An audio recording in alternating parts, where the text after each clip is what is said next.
Yo guys, what is up? It is Rans12345 and I'm back with another YouTube video, guys, and this is my Doctor Strange and my Multiverse of Madness movie review.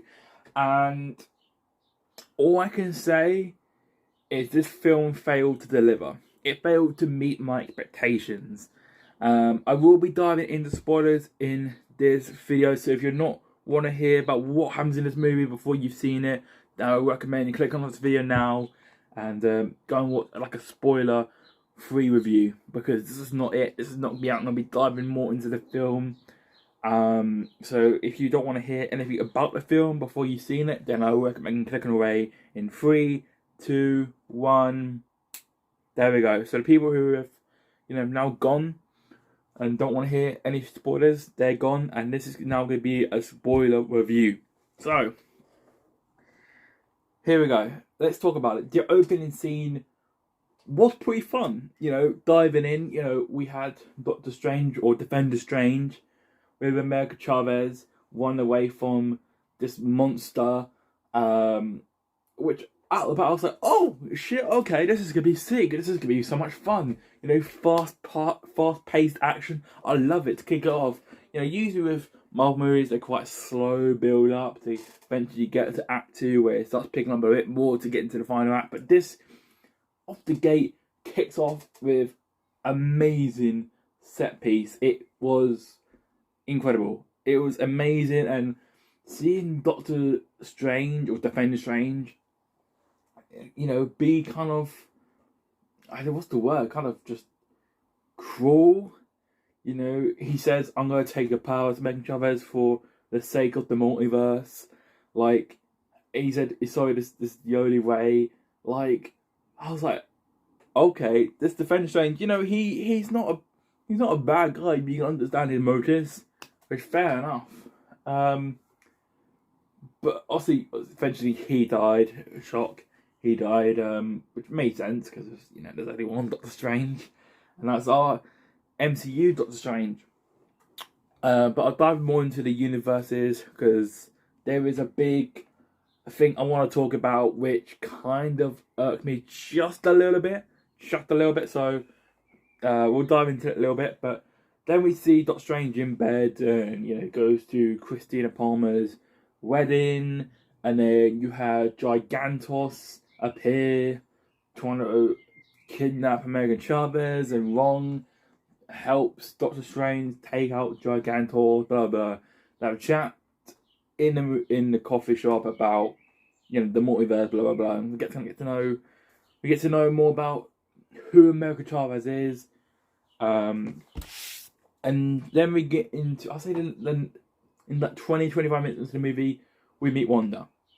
Right off the gate, we meet Wanda, which makes sense. You want this to be a bonkers 2 hours movie, and you want it to be enjoyable, and you don't want to waste too much time on just pointless stuff. But this felt very forced. Maybe that's just me. It felt very forced. This is like, she's acted all innocent during the start of the conversation with Doctor Strange, and then because she makes one slip up of, oh, American Chavez, he's like, I never told you her name. I was like, well, that felt very forced. Felt very just pushed in. Like, I get it, I get it. You want to move the plot forward, but this felt very just thrown in at the last minute to try and make Wanda a bad guy. And for the entire film, it didn't feel like Wanda. It's like the entire film, Doctor Strange all wrong, or even Megan Chavez tried to tempt her to the good side. It was always, oh, she's a bad guy, so fuck her, she's a bad person, we can't save her, she's done, we got to stop her, we got to kill her at no stop. It's just not, that's not who Doctor Strange is. He doesn't look to kill people like that. He doesn't look to try and stop them. Well, he does try and stop them, but not in the way he did in this film. Like this Doctor Strange, for me, felt very different to the Doctor Strange we got in No Way Home, and especially Infinity War and Endgame. He felt very different. I don't know why. A lot of people died in Carmitage and blah blah blah. And yeah, it felt very, the pacing felt very weird. I would say that it felt very just, next scene. There was no time to just kind of relax and chill and be like, get to know more of these characters. Like, the best thing about a Stan Raimi film is the characters. You love these characters. You enjoy the characters on screen. But it's just, with this film, I didn't feel that. I didn't feel it for American Chavez. I didn't feel it for Wanda. I didn't feel it for Doctor Strange. I didn't feel it for Wong. I didn't feel any love for any character. Which is so sad. It's so sad. Because I love the Sam Raimi Spider-Man films, and this film just it felt so just trying to recapture the magic in the bottle that was the Sam Raimi Spider-Man trilogy. It felt very trying to recapture that magic, and it just didn't do it for me. It just didn't do it whatsoever.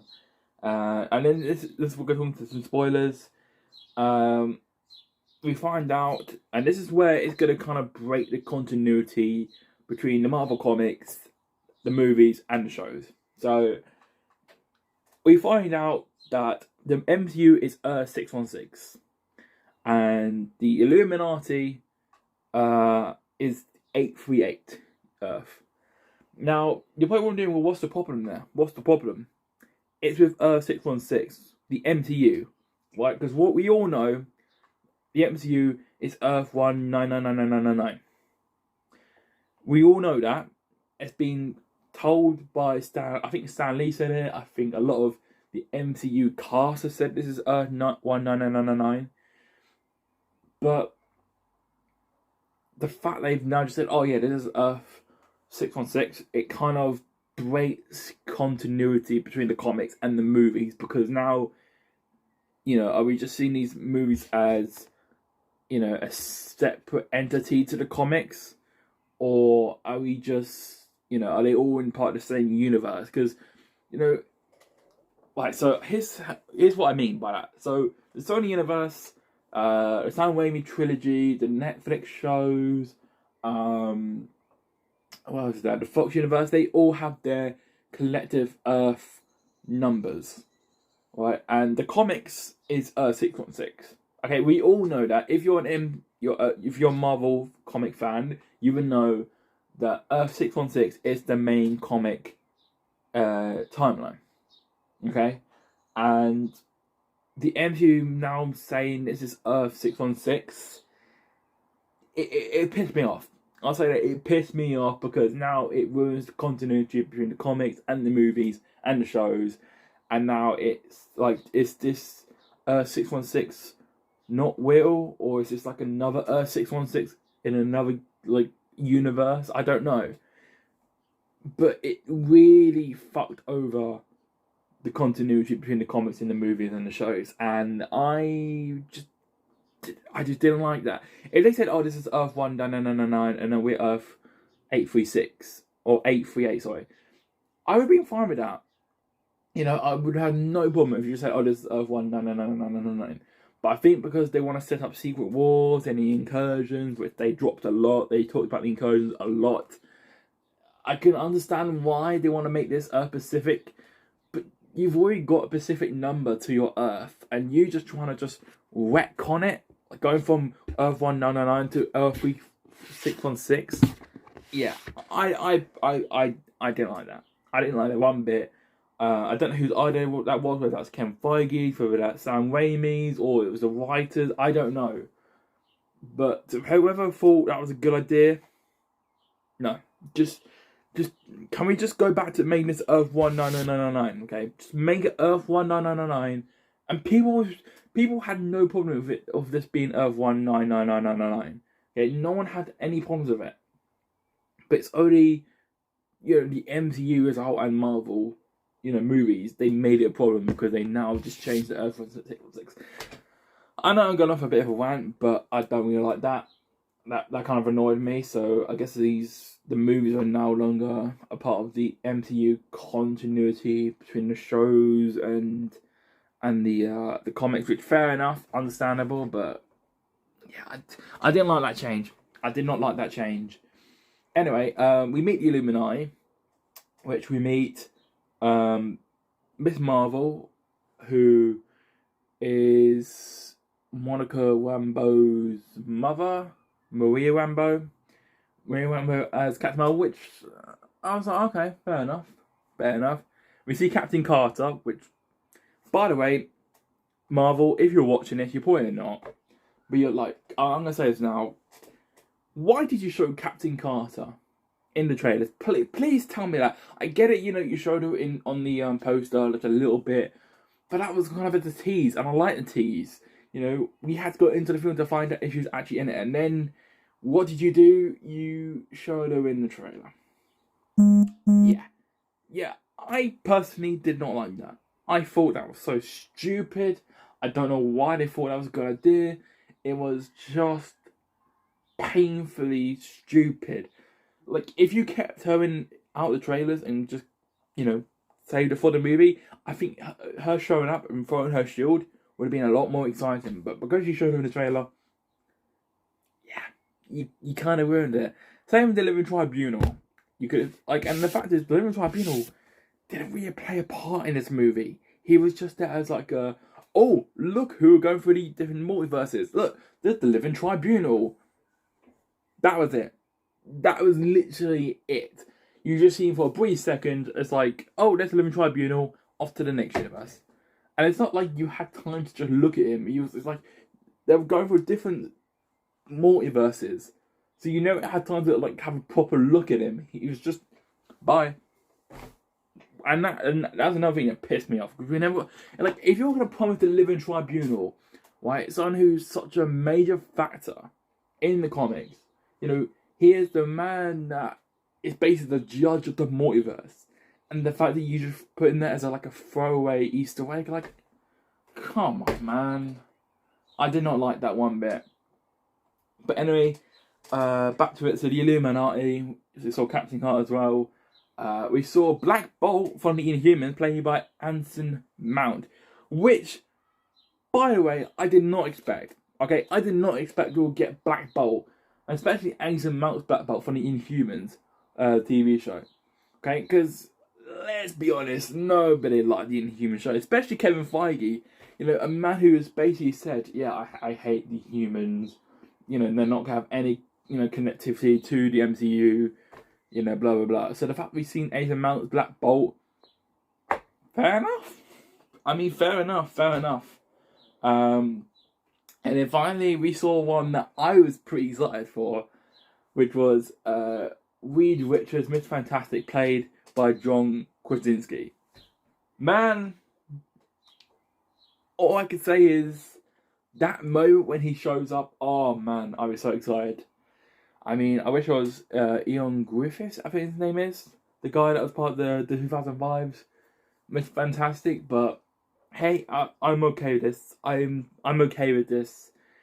But what I'm not okay with is what happens in a bit, but I'll go that. I'll probably just dive into that now, actually. Wanda takes over another Wanda from another multiverse called Daywalking, I think it's called, or Daydream, or something like that. And she uses that Wanda's conscience and body to attack the Illuminati headquarters. And that's just because she wants to get to American Chavez. Yeah. Eventually, you had Mr. Fantastic, Black Bolt, Captain Marvel, and Captain Carter all stand up against Wanda. Black Bolt, Black Bolt's definitely very shocking, so to speak. Wanda removes his mouth and blows his head up, pretty much. I mean, she doesn't blow his head up, but he blows his own head up because she took away his words. She took away his mouth, so the power he had, it backfired and blew his head up. Yeah. And then this one made me more shocked. The way...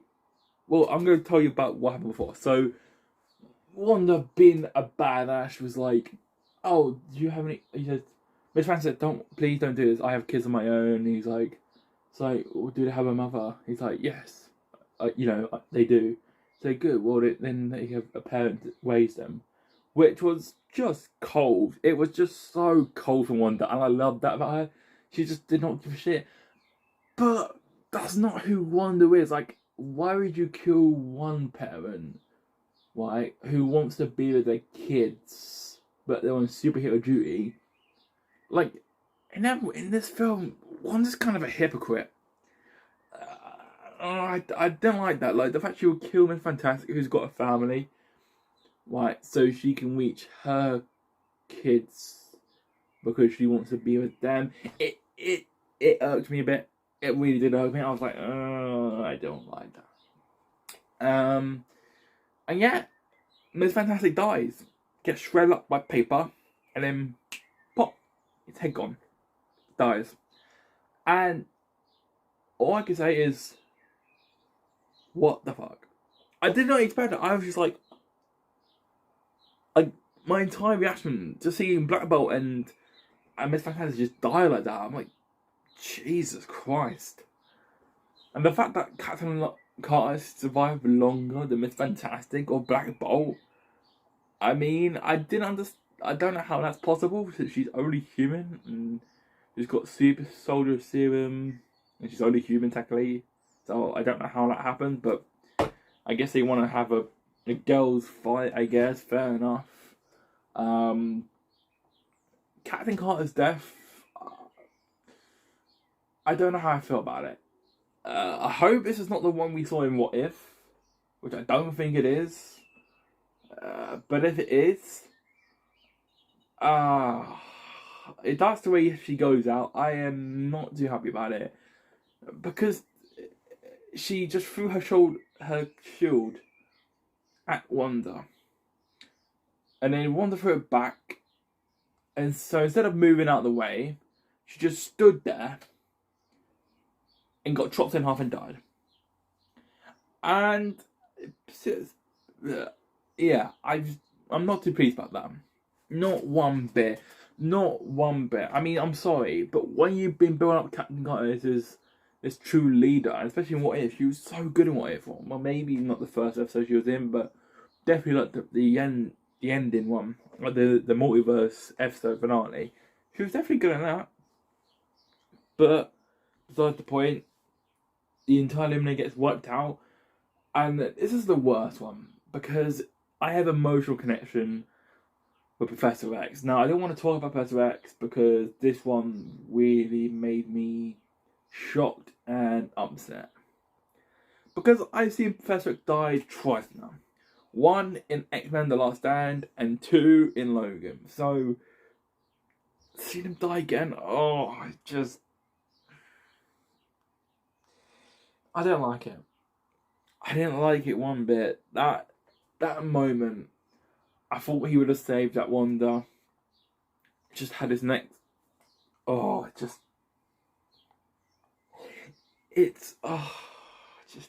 didn't like it.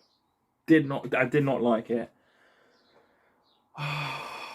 Could have been so good, but yeah, that's kind of a waste of Patrick Stewart's time. But the fact we got seen come back, I'm happy about that. I mean, he said he's now going to probably join the MCU, so that we got him. Yeah. But anyway, we're getting to the act 3 pretty much. Well, there's a little scene where they run down some hallways to get to the book of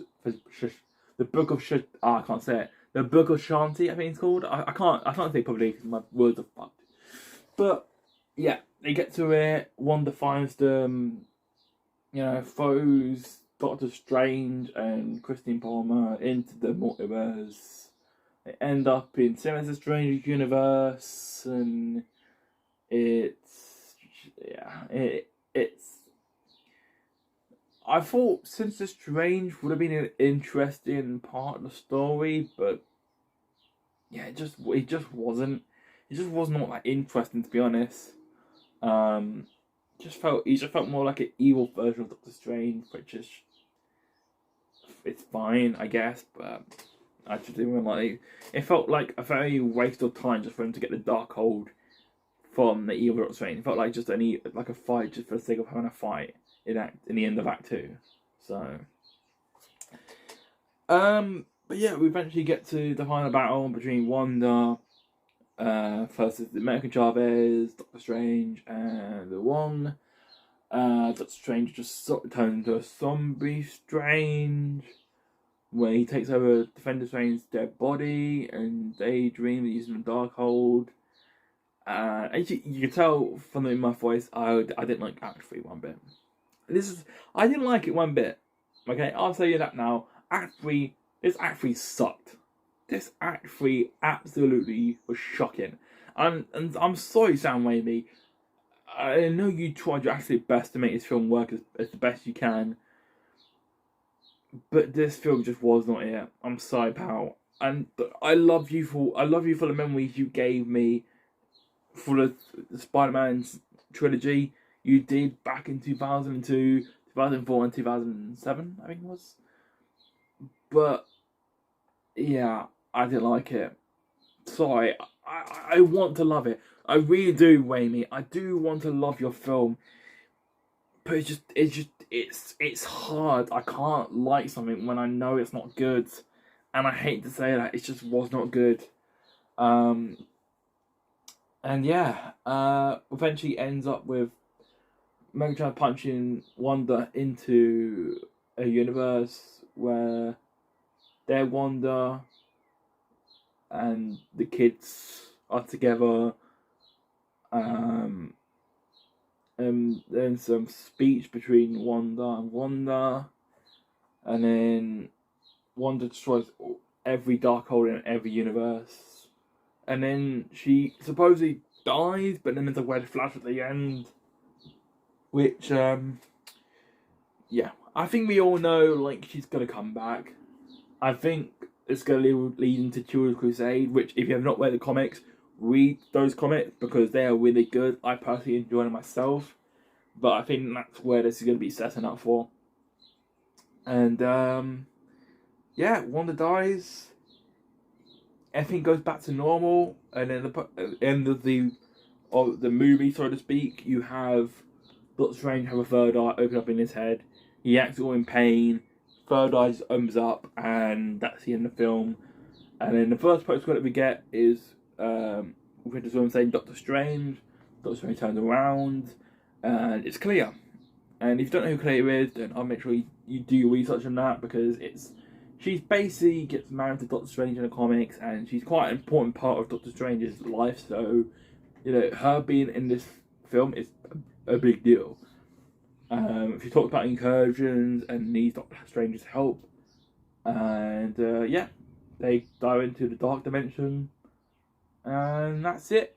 We don't see Doctor Strange after that scene, and then the final post-credit scene we see is Bruce Campbell, who, by the way, was in this film. He was selling pizza balls, which they were really nice. I want to try some. Which in the film, Doctor Strange makes a spell where Bruce Campbell is punching himself in the face for 3 weeks. And in the post-credit scene, it's Bruce Campbell stopping it. He's like, it's finally over. And that was it. Not the kind of post-credits I thought we would have got. I thought it would be the much bigger, mind-blowing post-credits. But yeah, that was in the film.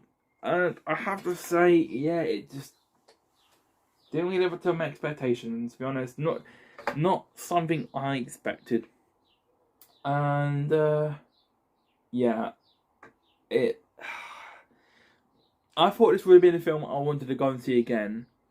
Now, after watching this film, yeah, I probably won't be seeing it again, to be honest. It's good for a one-time viewing. It's kind of like with Shang-Chi or Eternals. Watch it once, and then you probably never need to watch it again. I felt like this film is definitely important to watch for the sake of the multiverse. But yeah. Also, I should let you know, they mentioned Spider-Man, but they didn't mention Peter Parker, which thank God, because if they mentioned Peter Parker, I would have lost my fucking mind, because it makes the stakes of Doctor Strange do the spell not important, so I'm glad they kind of kept that intact. But yeah, this film, oof, was painful to get through. So up next, I mean, we've got what, Fallen Thunder coming up in 2 months' time. So hopefully that's a lot better. Hopefully, but But yeah, this film just wasn't it. Just wasn't it. I do plan on making a rewrite of Doctor Strange 2 and the Multiverse of Madness, where I'll be telling my Doctor Strange movie on how I would make it and how it would be more fun. So, because this film was promised to be a 2-hour bonkers movie, which just wasn't. So, I'm gonna try and rewrite it and make this film better than what we got. So that's going to be the end of this video, guys. I hope you enjoyed this movie review. If you want to see more of these movie reviews, then drop a like, drop a comment, and yeah, it shows me that you want to see more of these, and I'll make sure to do more of them. But thanks for watching, guys, and I'll see you all in the next video, which is my Doctor Strange 2 rewrite. So see you then. Goodbye. Wish we could turn back time to the good old days when the mama sang us to sleep, but now it's just